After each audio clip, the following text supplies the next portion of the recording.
নমস্কার বন্ধুরা, আশা করছি আপনারা সবাই ভালো আছেন এবং আপনার নিজের ব্যবসাকে এগিয়ে নিয়ে যাওয়ার জন্য আপনারা প্রতিদিন প্রচেষ্টা অবশ্যই করে যাচ্ছেন। আশা করছি আপনারা প্রচেষ্টা অবশ্যই করছেন, কারণ প্রত্যেকটা ভিডিওর মধ্যে আমার এই কথাটা অবশ্যই থাকে।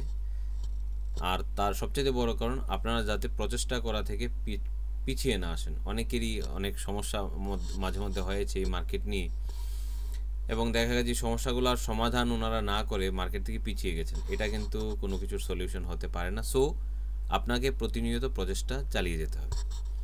আসছি এবার তারপর আজকের ভিডিওর কথায়। আজকের ভিডিও দেখে আপনারা মোটামুটি বুঝতেই পেরেছেন এনপিসিআই আর একটা দারুণ কাজ করেছে সমস্ত এইপিএস গ্রাহক এবং এইপিএস এর সাথে যুক্ত রিটেলার এবং ডিস্ট্রিবিউটরদের জন্য। দেখুন, প্রত্যক্ষভাবে সেটা রিটেলার এবং কাস্টমারদের জন্য দারুণ জিনিস, দারুণ সুখবর।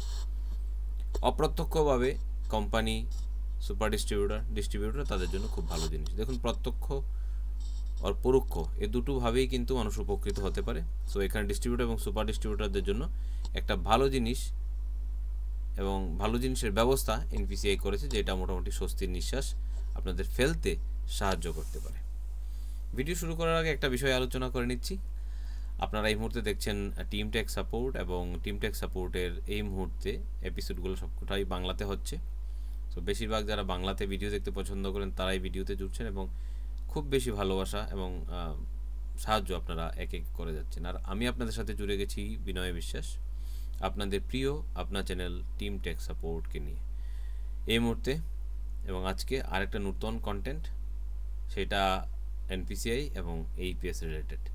ডিটেলসে আলোচনা করার আগে আপনাদের কাছে রিকোয়েস্ট রইল, যারা চ্যানেলটি প্রথমবার দেখছেন এবং এই চ্যানেলে ভিডিও অনেকবার দেখেছেন কিন্তু এখন পর্যন্ত চ্যানেলটি সাবস্ক্রাইব করেননি, দয়া করে চ্যানেলটা সাবস্ক্রাইব করে নেবেন এবং পাশে দেওয়া বেল আইকনটি প্রেস করে দেবেন সমস্ত ভিডিও সবার আগে দেখার জন্য।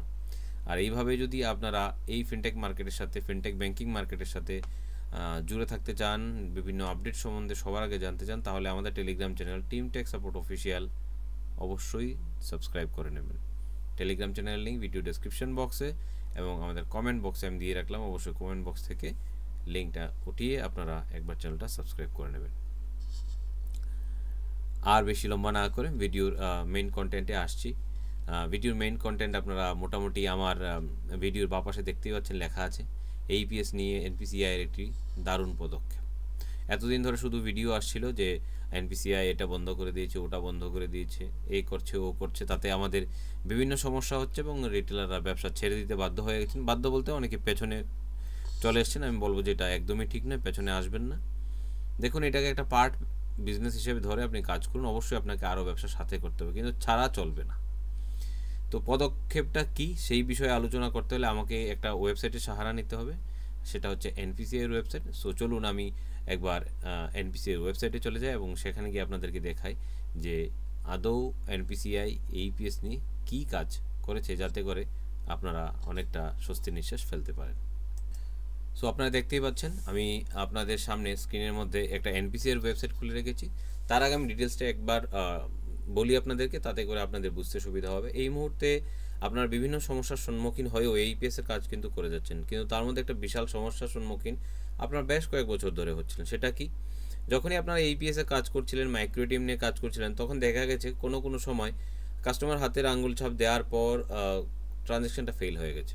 দ্যাট মিনস কাস্টমার টাকা আর নিতে পারছে না। কারণ হচ্ছে কি, ট্রানজ্যাকশন আপনার পোর্টালে ফেল দেখাচ্ছে। তাতে করে একটা ভীষণ বিড়ম্বনার সৃষ্টি হয়।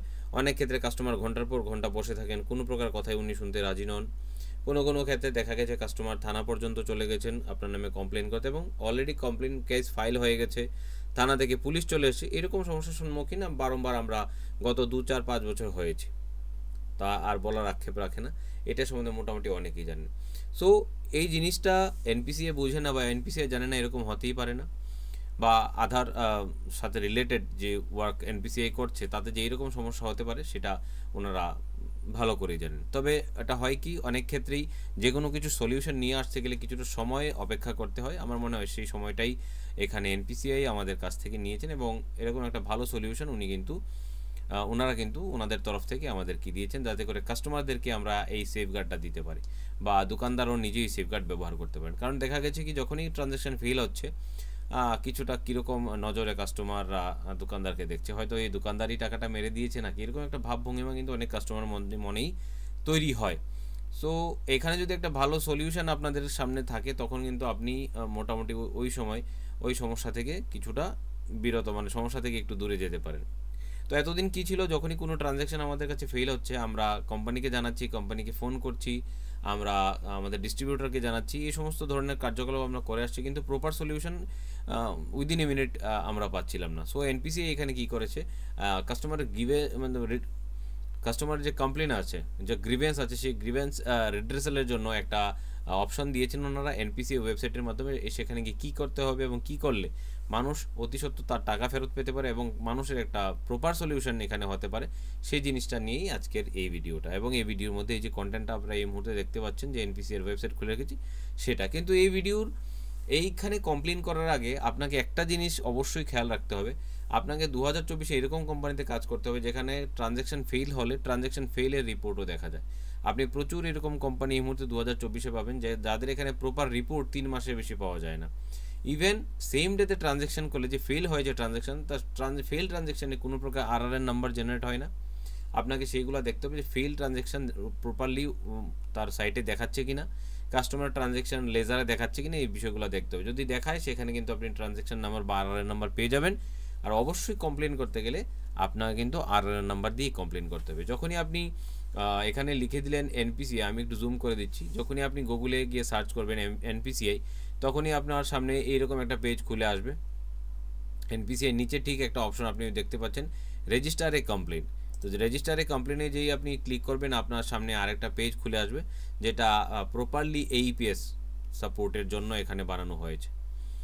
ঠিক আছে, সো যেই আমরা পেজে ক্লিক করলাম দেখতেই পাচ্ছেন এখানে ক্লিক হেয়ার টু, উপরে প্রথম অপশন চলে এসে click here to check complain status, মানে কমপ্লেন করার পর কী স্ট্যাটাস আছে সেটা এখানে দেখার ব্যবস্থা এখানে রয়েছে। সো এটা দেখার জন্য এখানে বলছে। সো এটাতে আমরা পরে আসবো, আগে আমাদেরকে যখন যে কোনো কাস্টমারের যখন ট্রানজ্যাকশন ফেল হবে আগে আমাকে রেজিস্টার করতে হবে। সো আপনারা দেখতেই পাচ্ছেন প্রথমেই এখানে প্রোডাক্ট টাইপ বলে একটা অপশন আপনাদের সামনে দেখাচ্ছে। সো প্রোডাক্ট টাইপে যে আপনি ক্লিক করেন, প্রোডাক্ট টাইপে ড্রপ অ্যান্ড ডাউন অপশন আছে এখানের মধ্যে, যদিও সেই ব্রাউজারটা এখানে শো হচ্ছে না। এখানে মধ্যে 4টে অপশন দেয়া আছে। সো আশা করছি এখন পুরো ডিসপ্লেটা দেখা যাবে। এখানে যখন এই প্রোডাক্ট টাইপে আমরা ক্লিক করবো আপনারা দেখতেই পাচ্ছেন এখানে অনেকগুলো অপশন খুলে গেছে, মোট টোটাল 4টে অপশন এখানে খুলে গেছে, এনএফএস, এটিএম, রুপে, আইএমপিএস এবং এইপিএস। যখনই আপনার এইপিএস ট্রানজ্যাকশনে কোনো সমস্যা হবে তখন আপনাকে এইপিএস সিলেক্ট করে নিতে হবে।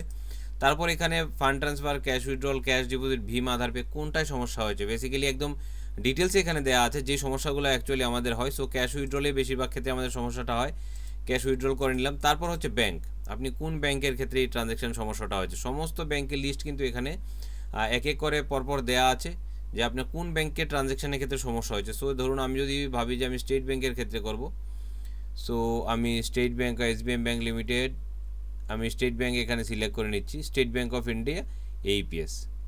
ঠিক আছে, সিলেক্ট করে নিলাম। ট্রানজ্যাকশান নাম্বার, ট্রানজ্যাকশান ডেট, কোন তারিখে ট্রানজ্যাকশান হয়েছে আমি সিলেক্ট করে নিলাম 9 বা 10 তারিখ, যে মুহূর্তে আমি ভিডিওটা রেকর্ড করছি 10 তারিখ হয়ে গেছে। সো ধরে নিলাম যে আমি 9 তারিখ ট্রানজ্যাকশান হয়েছিল। ট্রানজ্যাকশান আইডি, আরআরএন নাম্বার, একটা আরআরএন নাম্বার আপনাদের এখানে থাকবে যখন আপনার ফেল ট্রানজ্যাকশান হবে। তারপর হচ্ছে অ্যাকাউন্ট নাম্বার, যেই ব্যাংক থেকে আপনি ট্রানজ্যাকশানটা করেছেন, মানে কাস্টমার যে ব্যাংকে ট্রানজ্যাকশান করেছে, কোন ব্যাংক এইপিএস, কোন ব্যাংকের এপিআই, এইসব কিছু দেখতে হবে না। কাস্টমার কোন ব্যাংকে ছিল সেটা আপনাকে সিলেক্ট করতে হবে, যেটা আমি ব্যাংক সিলেক্ট করে নিলাম state bank of India. Date select করে নিলাম, ট্রানজ্যাকশান আরআরএন নাম্বার এখানে একটা লিখে নিলাম, ওই ব্যাংকের অ্যাকাউন্ট নাম্বার, কাস্টমার যেই খাতা থেকে টাকা কাটা গেছে সেই অ্যাকাউন্ট নাম্বার, ট্রানজ্যাকশান অ্যামাউন্ট ধরুন 3,500 টাকা, 3,500 টাকা উইথড্র করতে গেছিলাম, এখানে এরকম হয়ে গেছে। তারপর আমি আমার মানে কাস্টমারের মোবাইল নাম্বার দিয়ে দিলাম, কাস্টমার ফার্স্ট নেম এবং লাস্ট নেম BINOY, তারপর লাস্ট নেম দিয়ে দিলাম BISWS। সো আমি এখানে পুরো ফর্মটা ফিল করে দিলাম। ফিল করে দেওয়ার পর এখানে কাস্টমার ইমেল আইডিটা অবশ্যই দিতে হবে এবং লাস্টে এখানে আপনাকে বসাতে হবে ক্যাপচা কোড। ক্যাপচা কোড এখানে দেখানো হচ্ছে 98065 দিয়ে যখনই আপনি সেভ অ্যান্ড প্রসিডে দেবেন সেটা সরাসরি এনপিসিআই এর কাছে চলে যাবে এবং তারপর আপনি click here to check complain স্ট্যাটাসে গিয়ে পরদিন কমপ্লেনের স্ট্যাটাসও জানতে পারবেন। এটা হচ্ছে সবচাইতে সহজতম উপায় যখন কোনো কাস্টমারের টাকা কোনো রিটেলার দ্বারা ট্রানজ্যাকশন হওয়ার পর ফেল হয়ে যাবে। কারণ এতদিন পর্যন্ত আমাদের কাছে কোনো সলিউশন ছিল না, এখন এই মুহূর্তে আমাদের কাছে সলিউশন চলে এসেছে। যখনই আপনি এরকম ধরনের কমপ্লেন করবেন, সেখানে প্রোডাক্ট টাইপে গিয়ে এইপিএস আপনাকে সিলেক্ট করতে হবে, ব্যাঙ্ক সিলেক্ট করতে হবে, কোন ব্যাঙ্কে আপনি এইপিএস করেছিলেন, এবং সিআরএন নাম্বার যেটা আপনার জন্য জেনারেট হবে আপনি কমপ্লেন করার পর, সেখানে সিআরএন নাম্বার দিয়ে আপনি গেট স্ট্যাটাসে যখন ক্লিক করবেন, টোটাল ডিটেলসটা আপনার সামনে জলের মতো খুলে যাবে যে একজ্যাক্ট আমার ট্রানজ্যাকশানে কী হয়েছে, বা কাস্টমারকে আপনি দেখাতে পারবেন যে একজ্যাক্ট আপনার যে ট্রানজ্যাকশানটা এখানে হয়েছে সেখানে কি সমস্যা আছে, বা টাকাটা কী স্ট্যাটাস আছে, এটা কতক্ষণ পর্যন্ত কাস্টমারের কাছে সেটা ফিরে আসতে পারে। এতদিন পর্যন্ত আমরা যেটা করছিলাম, যখন রিটেলারের কাছে কোনো প্রবলেম হচ্ছে, বা অ্যাজ এ রিটেলার বা অ্যাজ এ কাস্টমার আমরা যে ভুলগুলো করছিলাম, যে যখন আমি কোনো রিটেলারের কাছে গেছি ট্রানজ্যাকশন করার পর দেখা গেছে আমার ট্রানজ্যাকশন ফেল হয়ে গেছে, আমি রিটেলারকে প্রেশার দিচ্ছিলাম। আর রিটেলারের ক্ষেত্রে যে ভুলগুলো হচ্ছে, রিটেলার তার ডিস্ট্রিবিউটারকে জানাচ্ছিল, এছাড়া রিটেলারের কাছে কোনো আর পন্থাও নেই, বা রিটেলার কাস্টমারকে নিয়ে ব্যাংকে যাচ্ছিল, যখন খুব বেশি ঝামেলা হয়ে যাচ্ছে তখন কাস্টমারকে নিয়ে রিটেলার ব্যাংকে যাচ্ছিল এবং ব্যাংক সেখানে ভুলভাল বোঝাচ্ছিল। সো কোনো প্রপার গাইডলাইন বা প্রপার ওয়ে ছিল না কোনো রিটেলারের কাছে, এবং ডিস্ট্রিবিউটর তাকে কোনো প্রপার গাইডলাইন দিতে পারতো না। সো যারা এই ভিডিওটা এই মুহূর্তে দেখছেন, আমি বলবো যে নিঃস্বার্থভাবে এই ভিডিওটা আপনি আপনার নিকটতম রিটেলার ডিস্ট্রিবিউটরকে শেয়ার করতে পারেন, যাতে তারা নিজেরাও এই ধরনের সমস্যা থেকে বেরিয়ে আসতে পারে। যখনই কোনো কাস্টমারের টাকা ফেল হয়ে যাচ্ছে, ট্রানজ্যাকশন ফেল হয়ে যাচ্ছে কাস্টমারের, তখন তৎক্ষণাৎ এই কমপ্লেন অপশনে গিয়ে এনপিসিআই আপনারা কিন্তু অবশ্যই কমপ্লেনটা করে দেবেন কাস্টমারের হয়ে, যাতে করে না আপনাকে হয়রানির শিকার হতে হয় কাস্টমারের দ্বারা, না কাস্টমারকে হয়রানির শিকার হতে হয় যে টাকাটা কেটে গেছে ওই ব্যাংকের ট্রানজ্যাকশনের দ্বারা। সো আশা করি এই ভিডিওর মাধ্যমে আমি আপনাদেরকে বোঝাতে সক্ষম হয়েছি যে এনপিসিআইয়ের এই নিয়মটা আসলে সত্যিই যুগান্তরকারী, মানে একটা পরিবর্তনশীল প্রসেসের মধ্যে চলে এসছে, যেখানে মানুষ শান্তিতে এইপিএস ট্রানজ্যাকশন করতে পারবে বা নির্ভয়ে করতে পারবে। টাকা ফেসে গেলে বা টাকা কেটে গেলে দোকানদার কী করতে পারে, সেখানে কিন্তু রেসপন্স প্রপারলি আপনাকে এনপিসিআই দিয়ে দেবে একজ্যাক্ট ওই টাকাটা কোথায় আছে, কাস্টমারের কাছে টাকা ফেরত যাবে নাকি টাকাটা ব্যাংকের কাছে আছে, ব্যাংক ফেরত দেবে, নাকি টাকাটা এইপিএস প্ল্যাটফর্মে যিনি এই এইপিএস ট্রানজ্যাকশনটা করছেন যেই কোম্পানি তার কাছে আছে।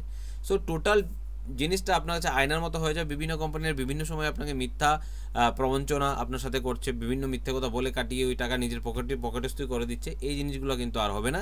এখানে এই জিনিসগুলো কিন্তু একদম সুন্দর এবং সুষ্ঠুভাবে আপনার সামনে দেখা যাবে যে একজ্যাক্ট এইপিএস ট্রানজ্যাকশন করার পর টাকাটা যখন ফেল হয়ে গেছে বা কোথাও ফেসে গেছে, সেই টাকাটার বর্তমান অবস্থা কী। সো আপনাকে 2024 এরকম একটা কোম্পানি চুজ করে নিতে হবে যেখানে ফেল ট্রানজ্যাকশন করার পর ফেল ট্রানজ্যাকশনটা দেখা যায় এবং ফেল ট্রানজ্যাকশন নাম্বারটাও পাওয়া যায়, তবেই কিন্তু আপনি কমপ্লেনটা করতে পারবেন। আদারওয়াইজ এখানে কমপ্লেন করার কোনো অপশন নেই। সুতরাং এই জিনিসটা দেখে নিন, আপনার এখানে কোনো ট্রানজ্যাকশন ফেল হলে সে ফেল রিপোর্ট কোম্পানি প্রোভাইড আপনাকে করে কি করে না। সো যদি না করে, এরকম কোম্পানি আপনার যদি প্রয়োজন হয় যে এরকম একটা ফ্রেশ পোর্টাল আমার চাই যেখানে সমস্ত কমপ্লেনগুলো সমস্ত রিপোর্টগুলো স্বচ্ছ জলের মতো দেখা যেতে পারে, তাহলে আপনি আমার সাথে যোগাযোগ করতে পারেন বা আমাদের টিমের সাথে যোগাযোগ করতে পারেন। ভিডিও ডেসক্রিপশন বক্স এবং কমেন্ট বক্সে আমার হোয়াটসঅ্যাপ নাম্বারও আমি আপনাদেরকে দিয়ে রেখেছি। একটা বেস্ট এইপিএস আইডির জন্য আপনি আমাদের সাথে অবশ্যই যোগাযোগ করতে পারেন। এছাড়া বিশাল কিছু অফারের সাথে অনেক মাইক্রোটিমের উপর অফার, আইআরসিটিসির উপর অফার, তা তো অনেক কিছু রয়ে গেছে। যদি আমাদের চ্যানেলটা আপনি সময় করে দেখতে থাকেন, তাহলে আশা করি অন্য অফারগুলো সম্বন্ধেও আপনি আরও ভালোভাবে জানতে পারবেন। অবশ্যই টেলিগ্রাম চ্যানেলটি সাবস্ক্রাইব করে রাখবেন, ওখানেও কিন্তু সমস্ত আপডেট সবসময় দেওয়া থাকে। আরেকবার লাস্টে বলছি, চ্যানেলটা অবশ্যই সাবস্ক্রাইব করে নেবেন। সাথে যদি ভিডিওটি ভালো লেগে থাকে তাহলে লাইক করতে ভুল করবেন না। সাথে প্রেস করে দিন বেল আইকনটা, যাতে সমস্ত ভিডিও সবার আগে দেখতে পারেন। ভিডিওটি শেষ পর্যন্ত দেখার জন্য, আমাকে শোনার জন্য আপনাদেরকে অনেক অসংখ্য ধন্যবাদ। জয় হিন্দ, জয় ভারত।